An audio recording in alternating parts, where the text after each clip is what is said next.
یہاں تو ہر شخص لینے کے چکر میں یا کوئی دینے کے چکر میں، اگر دینے کے بھی چکر میں ہوگا بھائی اللہ کے لیے 1 روپیہ دے دو 10 ملیں گے. اچھا اب یہ کبھی نہیں سوچتا کوئی آدمی کہ بھئی اللہ تعالیٰ نے ایک نظام بنایا کہ اللہ کے لیے جب تم 1 روپیہ خرچ کرو گے تو اللہ تمہیں 10 دے گا. لیکن اگر آپ نے 1 روپیہ اللہ کے لیے خرچ کرنا ہے، اگر وہ آپ نے 1 روپیہ نہیں دیا تو ڈیبٹ کریڈٹ کے اصول پہ کیا ہوگا؟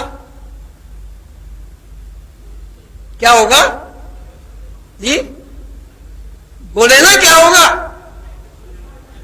10 کٹیں گے بھائی. جب لینے کا مسئلہ ہے تو اللہ 10 دے گا، اور جب جانے کا مسئلہ ہے تو وہاں چپکے سے ہو کے بیٹھ گئے. حضور قلندر بابا اور رحمۃ اللہ علیہ مجھ سے فرمایا کہ آپ کسی کے گھر مہمان جائیں ملنے، آپ کے ذہن میں یہ بات آئی کہ یہ بندہ مجھے چائے پلائے. یہ بڑے غور سے سننے کی بات ہے. یہ بندہ مجھے چائے پلائے گا، چائے کی قیمت 1 روپیہ، رکھ لیجیے 1 روپیہ کی چائے پلائے. آپ گئے، اس بندے نے آپ کو چائے نہیں پلائی، ایسے گھر سے رخصت کر دیا، کچھ بھی نہیں ہوا. اس بندے کے اوپر کوئی مواخذہ نہیں، کوئی ڈیبٹ نہیں، کوئی کریڈٹ نہیں. آپ اپنے گھر چلے آئے. اب وہ بندہ جس کے یہاں آپ گئے تھے اور آپ نے یہ توقع قائم کی تھی کہ یہ مجھے 1 روپے کی چائے پلائے گا، وہ آپ کے گھر آ گیا.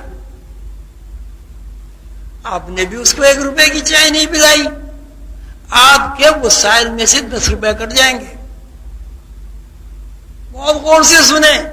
توقع کی کسی سے 1 روپے کی، 10 روپے لگا دیں. آپ نے کسی سے توقع کی 10 روپے کی، وہ اس کی توقع پوری نہیں کی، کچھ بھی نہیں ہوا. وہ بندہ آپ کے گھر میں آ گیا، اس نے آپ سے توقع بھی نہیں کی، آپ نے اس کے اوپر 10 روپے خرچ نہیں کیے. کیا ہوگا؟ کتنے ڈیبٹ ہو گئے؟ اب دن میں آپ نے 10 ایسے کاروبار کیے، 1000 روپے روز کا گھاٹا ہو رہا ہے. آپ کو پتہ ہی نہیں وہاں اوپر کیا ہو رہا ہے. ڈیبٹ کریڈٹ اوپر، ڈیبٹ کریڈٹ اوپر ہو رہا ہے، بینکوں میں تو بعد میں ہوتا ہے.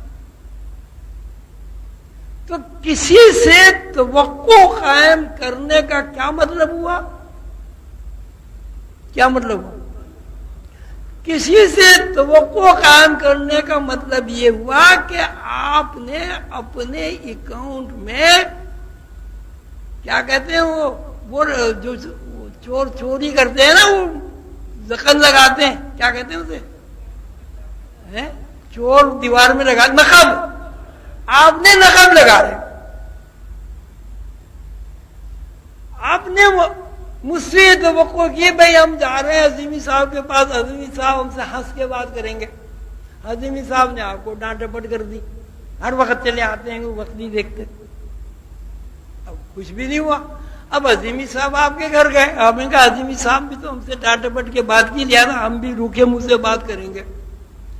تو آپ اگر اس خوشی آپ مجھ سے حاصل کرنا چاہ رہے تھے، اس کی قیمت اگر آپ 100 روپے لگائیں گے، تو جب آپ مجھ سے ہنس کر نہیں بولے تو آپ کی 1000 خوشیاں غم میں تبدیل ہو جائیں گی. توقع قائم کرنا بہت آسان ہے، اس کا نقصان بہت ہے. اب آپ غور فرمائیں، کون سا گھر ایسا ہے کہ جس میں ٹی وی نہیں ہے، وی سی آر نہیں ہے، گاڑی نہیں ہے، اے سی نہیں ہے، کھانے پینے کو نہیں ہے. سب کچھ ہونے کے باوجود ہر انسان بے چین بے سکون کیوں ہے؟ اس کی وجہ یہ ہے کہ توقعات آپ قائم کر رہے ہیں، دوسروں کی توقعات پوری نہیں کر رہے، آپ اپنے گھر میں روز نقب لگا۔